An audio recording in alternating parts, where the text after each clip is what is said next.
Bismillahirrahmanirrahim. Assalamualaikum warahmatullahi wabarakatuh. My name is Shamil Ikhwan, and our group will talk about the Abbasid Empire, but more to its downfall. Okay, as we can see, yes, welcome to the Abbasid Empire, a place of great achievements and big challenges we see every year by year in this empire. Founded in 750 Common Era, and this dynasty made Baghdad the center of learning and culture, but beneath its glory, trouble was. I will talk about a little bit about the Baghdad's golden age. So this place became the world's center for knowledge. Scientists like Ibn Sina, mathematicians like Al-Khwarizmi, and poets made amazing discoveries like algebra, and in the modern days we use the Gray's anatomy.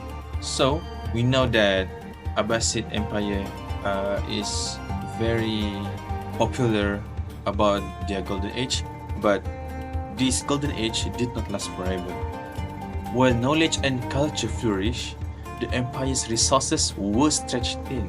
The focus on intellectual achievements could not prevent political and military challenges from surfacing. Alright, so I have talked about the Abbasid Empire and a little bit about its golden age. Now I will skip all of the greatest caliph to Al-Ma'mun when he became the caliph. So in 813, Al-Ma'mun became the new ruler, or we so called as caliph, and he wanted to make the empire better with science and new ideas. But his time as leader was not peaceful. Al-Ma'mun's policies created divisions within the empire. His focus on rationalist theology alienated many traditionalist scholars, leading to unrest. Additionally, the empire faced ongoing threats from rebellions and external invasions. So, what are the factors, or why Abbasid Empire become to its downfall? So the first thing is the civil war. So who are the people in the civil war? The people in the civil war is Al-Ma'mun and Al-Amin. So they fought each other, even though they are brothers, just to control of the empire. The civil war lasts 4 years, and leave the empire weak and divided. So, if this Abbasid Empire divided, this big empire divided, there will be so many regions that want to control by themselves. Like after the war, the empire started to break apart. Like regional leaders took power in their areas, and the caliph in Baghdad had less and less control. So this loss of central authority allowed regions like Egypt, Persia, and North Africa to operate almost independently, and this fragmentation also paved the way for external invaders such as the Seljuk Turks and later the Mongols, like what happened in Baghdad later, to take over parts of the empire. And then, not only the civil war, but also the religious conflict and what we call as Mihna. So Al-Ma'mun supported the new religious ideas like the Mu'tazilah, but so many people disagreed. He started the Mihna, a type of inquisition, to force people to follow his beliefs that caused so many conflict between the government and the people. So this Mihna led to the widespread of resentment against the caliphate. The people and scholars who resisted gained influence over time, but eventually forcing later caliphs to abandon the policy. This conflict weakened public trust in the caliphate and eroded its legitimacy. So that's only for my part. Thank you. For my part, I will explain about the challenge from the Seljuk and Fatimids, economic and financial decline, and lastly, military struggle and external threats. Challenge from the Seljuk and Fatimids. First, the challenge from the Seljuk. The Seljuk initially employed as mercenaries gained substantial power and control over much of the Caliphate territory by the 11th century. The Abbasid Caliph were relegated to symbolic figure, holding only spiritual authority, while the Seljuk dominated the political and military spheres. Second, the challenge from the Fatimids. The Fatimids Caliph, which arose in North Africa and later expanded into Egypt, posed a significant threat. As followers of a different Islamic branch, the Fatimids sought to replace the Abbasid as the legitimate rule of the Muslim world. The rivalry further destabilized the Abbasid state and hampered its ability to unify its territories. Furthermore, economic and financial decline. Factor of the economic and financial decline is the civil war, the Zinj and Commission revolt, political interference by the Turkish and Dalamite soldier, military iqta, and the activity of the Ayyarum. The civil war had a destructive effect on the city of Baghdad and its citizens, ruined most of the land and caused a devaluation of dirham and dinars. The revolts of the Zinj and Commission paralyzed trade in southern Iraq, leading to a stagnation of currency and the banking system and decrease in financial activity. The involvement of the Turkish and Dalamite soldiers in political and rivalries among them to gain power led to the devastation of canals, dams, and consequently ruin to agriculture sector. In addition, the introduction of military iqta. What is the military iqta? The term comes from the Arabic word iqta, meaning a portion or share. In the context of military, an iqta was a piece of land or territory assigned to a military leader or official, often a generals or provincial governors, which will be used to support their military activity and responsibilities. Military iqta during this period resulted in the damage of cultivated land due to their excessive exploitation and abandonment of the irrigation system. Finally, the activities of the Ayyarum in looting merchant goods, burning many houses, and killing people inflicted considerable loss on the merchants, encouraging the latter to leave Baghdad and do business in other cities. The impact: burden to non-Muslim, corruption, heavy taxation, revolt and rebellion, and lastly the administrative challenges. Lastly, military struggles and external threats. The Abbasid bureaucracy fragmented into self-serving factions, and at the same time, the army regiments start to fight among themselves in competition for privilege and handout. The troop consisted largely of Turkic slaves. This led to a loss of popularity for the government. Since the Abbasid dynasty was the Sunni and Shiism became the main ideology of popular resistance, both of the army and the bureaucracy became utterly corrupt by the second half of the 9th century Common Era. The Byzantine Empire in the west and the Byzantine Umayyad alliance in the east posed military challenge.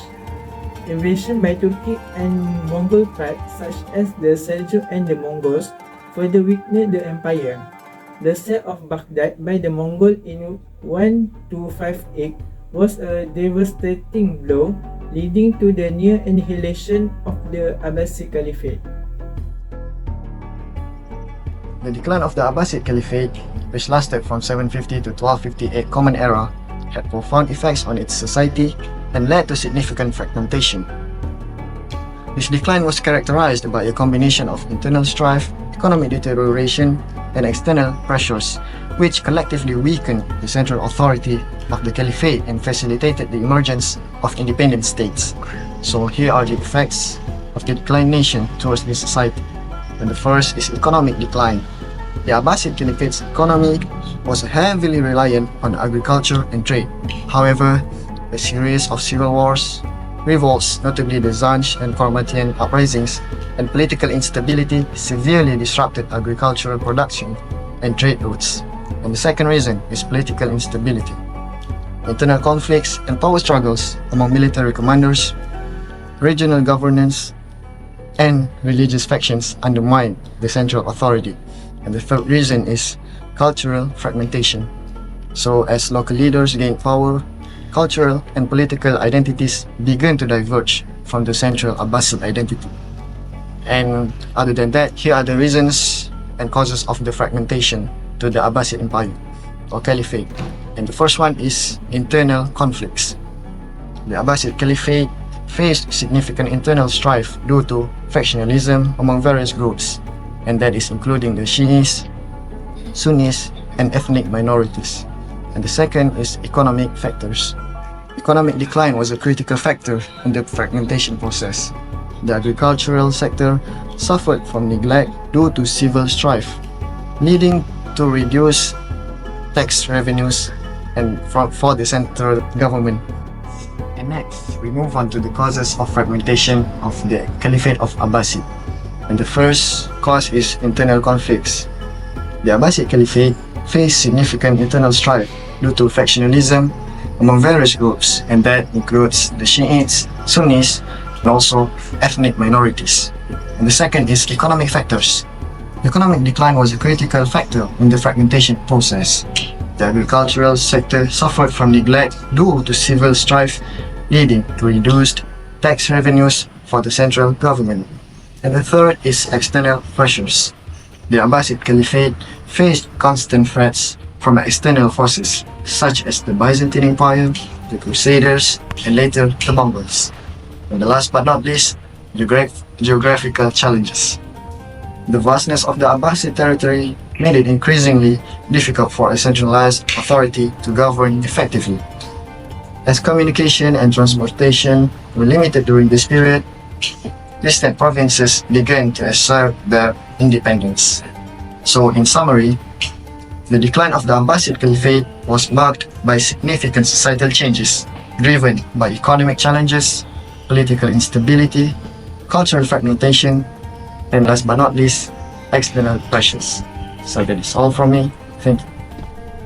Assalamualaikum warahmatullahi wabarakatuh. So today I will be discussing about the Remarkable Legacy of Al-Ma'mun, which is one of the most influential caliphs of the Abbasid Empire. In his reign, which lasted from 813 to 833 CE, is widely considered a golden period of intellectual and cultural achievement in Islamic history. Despite some controversies, Al-Ma'mun's contribution to science, philosophy, religion, and governance have left an enduring mark on the Islamic world and beyond. So the first legacy is intellectual and scientific advancement. One of Al-Ma'mun's greatest legacy lies in his promotion of knowledge and learning. He heavily supported the House of Wisdom or Baitul Hikmah in Baghdad, turning it into a renowned center for scholarship.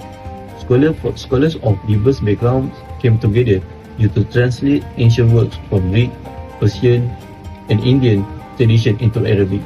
This not only preserved important knowledge but also made it accessible for further development. The second one is promotion of philosophy and nationalism. Al-Ma'mun was deeply interested in Greek philosophy, especially the works of Aristotle, and sought to integrate national thought into Islamic scholarship. This led him to adopt Mu'tazilism, which is a theological school that emphasized reason and logic. To enforce the doctrine, he introduced the Mihnah, an inquisition aimed at declaring the Quran as a created text rather than eternal. So the last one is governance and diplomatic achievement. Al-Ma'mun's political achievements were equally significant. He restored stability to the Abbasid Caliphate after a civil war with his brother, which is Al-Amin. Despite challenges, his leadership maintained the empire prominence. Diplomatically, he fostered ties with the Byzantine Empire, facilitating the exchange of ideas and knowledge. His relationship strengthened the cultural and intellectual bridge between the Islamic and Byzantine worlds. The third one is cultural and artistic contribution. Al-Ma'mun era was not just about science and theology, it was also a time of cultural flourishing. He encouraged literature, poetry, and the arts, creating an environment where the Persian, Greek, and Arabic tradition blended seamlessly. Under this region, Arabic solidified its role as the primary language of science, philosophy, and literature. This development ensured the preservation and dissemination of knowledge to the future generation. In conclusion, Al-Ma'mun region was a period of remarkable achievement and some notable controversies. Its commitment to knowledge, nationalism, and cultural integration led to the foundation of Islamic Golden Age. Even though its policies such as the Mihna faced a backlash, his broader contribution to science, philosophy, and culture left an enduring legacy that shaped the Islamic world and influenced the course of global history. I think that's all from me. Thank you very much.